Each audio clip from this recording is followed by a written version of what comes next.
Il y a beaucoup de dames qui m'écrivent, me disent, coach, vraiment, j'ai du mal à m'organiser.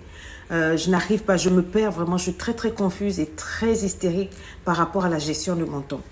Je n'arrive pas à me retrouver entre le temps de maman, le temps d'épouse et le temps d'enfant et le temps de femme professionnelle. Et qu'est-ce que tu peux me donner comme astuce rapidement? Bon, déjà, j'en ai parlé dans mon cours Self-Made pour les femmes d'affaires, le cours qui t'aide à te lancer en entrepreneuriat, à te lancer dans le business et à réussir ton lancement, parce que tu peux lancer ton business et ne pas réussir. Mais comment gérer ton temps? Une personne qui ne sait pas gérer ton temps est une personne inefficace, c'est une personne frustrée. C'est une personne qui sera frustrée et qui va douter d'elle-même. Elle aura le sentiment d'être nulle, alors que c'est simplement un problème de gestion de temps. Il faut savoir gérer ton temps. Quand tu gères bien ton temps, tu as l'impression d'acquérir plus de choses, d'atteindre plus d'objectifs, et ça, c'est important. Quand tu as ce sentiment-là, tu as beaucoup plus d'estime de toi, tu as beaucoup plus confiance en toi et tu peux encore plus tacler d'autres objectifs. Mark Twain a dit quelque chose, que le secret de la réussite, c'est de commencer. Le secret du démarrage consiste à diviser tes tâches en petits.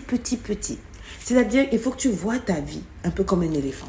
Un éléphant, on ne le mange pas du coup. On ne le mange pas du coup. On le mange petit à petit. N'essaie pas de croire aux films des dessins animés là où on dit Wonder Woman, etc. C'est bien, mais ce sont des films. Ça, c'est dans le rêve de l'esprit de tout le monde. Tout le monde voudrait voir Wonder Woman. Mais il n'existe pas de guide de la femme parfaite, de la femme qui réussit tout. C'est pas possible. D'accord? Donc, forcément, il y aura un déséquilibre. Mais c'est dans ce moment-là que tu devras avoir bien choisi ton partenaire pour qu'il comprenne que tu es une femme qui bosse, qui est une femme qui a besoin de temps, etc. pour pouvoir t'aider. Vous travaillez en team, vous travaillez en équipe. Si tu as bien choisi ton partenaire, tu ne devras pas te retrouver frustré à ce moment-là parce qu'il n'y a pas quelqu'un pour te mettre déjà une pression et il y a quelqu'un pour t'aider, même si c'est dans des petites tâches. Donc, choisis bien ton partenaire pour vraiment ne pas te retrouver au bout du rouleau. Mets-toi dans la tête que c'est une maman épanouie qui peut donner de l'épanouissement à sa maison. C'est une maman épanouie qui peut apporter un plus à sa maison. Une maman qui réussit à faire toutes les tâches au boulot, à la maison, etc., mais qui est aigrie, qui est énervée, qui n'est pas reposée, qui est désagréable, avec qui les enfants ne peuvent pas jouer, ça ne sert à rien.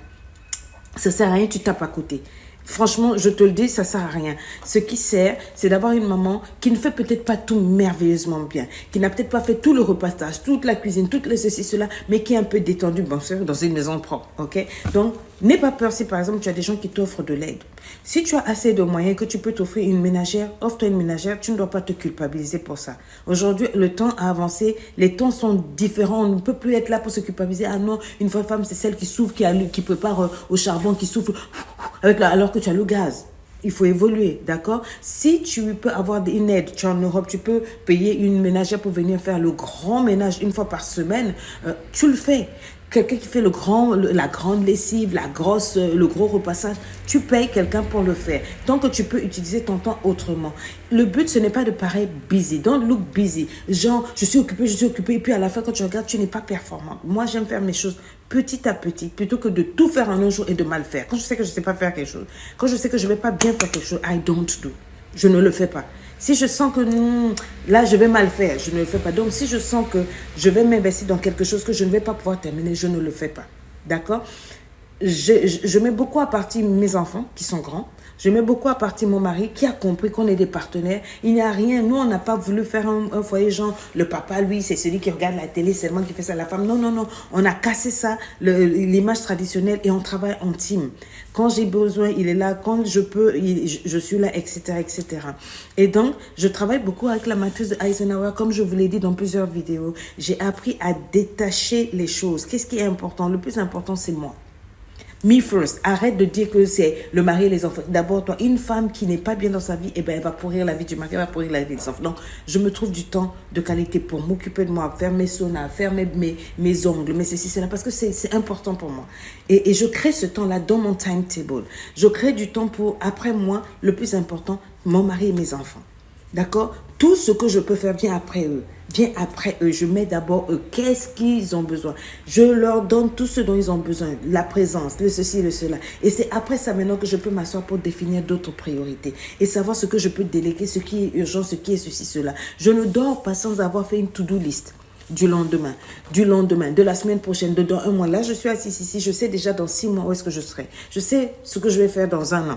Enfin, de manière imagée et de manière écrite. J'ai ma to-do list. Je ne me lève jamais sans avoir fixé mes objectifs de la journée. Quels sont mes objectifs de la journée? Qu'est-ce que j'ai prévu de faire? Dans ce que j'ai prévu de faire, qu'est-ce qui est urgent? Qu'est-ce que je peux repousser? Qu'est-ce que je peux demander à quelqu'un de faire pour moi pour libérer ce temps-là? Quand j'arrive à faire libérer ce temps-là, je m'occupe à faire autre chose qui était sur ma to-do list. To-do list. Tout ça, ce sont les choses que j'enseigne à LEI. Viens t'asseoir à LEI, on va en parler, on va regarder ça en profondeur, on va t'aider à décortiquer pour pouvoir mieux rassembler le puzzle de ton foyer et de ta vie. Tu ne peux pas vivre en personne essoufflée, en personne qu'on a essorée. À la fin, tu vas haïr ton mari, tu vas haïr ton foyer et tout. Alors que non, alors que c'est une belle chose. C'est une bénédiction. Le problème, c'est que tu ne sais pas t'organiser. Tu procrastines tout. Tu mets tout à demain. Tu passes du temps au téléphone, sur WhatsApp, sur les réseaux sociaux. Moi, mon bureau est sur les réseaux sociaux. Enfin, j'ai un bureau sur les réseaux sociaux. J'en ai d'autres ailleurs. Mais tu ne me verras pas sur les réseaux sociaux autant que vous. Vous pouvez voir les posts et tout. Ça ne veut pas dire que c'est toujours moi qui suis là. Les temps ont évolué. Il y a des tools. Donc, il y a des accessoires numériques que l'on peut utiliser pour savoir gagner du temps. Il ne faut pas seulement étudier les choses que vous faites à l'école et puis dans votre vie, vous ne savez pas les appliquer. Appliquez ces choses-là dans vos vies. Ça marche. Ça marche. Bref, j'ai juste voulu épingler, te dire que c'est possible. Ne te mets pas trop la pression. Ne cherche pas à tout faire de manière exceptionnelle. Ce n'est pas possible. Ne te mets pas la pression, ne sois pas découragé parce que tu n'arrives pas à faire ceci, cela. Détends-toi, prends du temps pour toi-même. N'essaie pas d'être la Wonder Woman et sache que c'est ton foyer, c'est ta vie, c'est toi qui gères. Si quelque chose ne te plaît pas dans ta vie, tu n'es pas un arbre, tu le bouges, tu le changes. Period. Il n'y a pas de problème. Et ne laisse personne venir te culpabiliser pour te dire que tu es une mauvaise mère, une mauvaise famille, une mauvaise ceci. Come on. Il n'y a pas de guide. Tu es ce que tu es. Tu fais avec ce que tu as. Celui qui veut, il prend. Celui qui ne veut pas, il laisse. Et si tu as un bon mari, eh bien, bénis Dieu parce qu'il va t'aider. Et puis, vous allez tacler ensemble. Tu n'es pas seul. La Wonder Woman, c'est dans les films.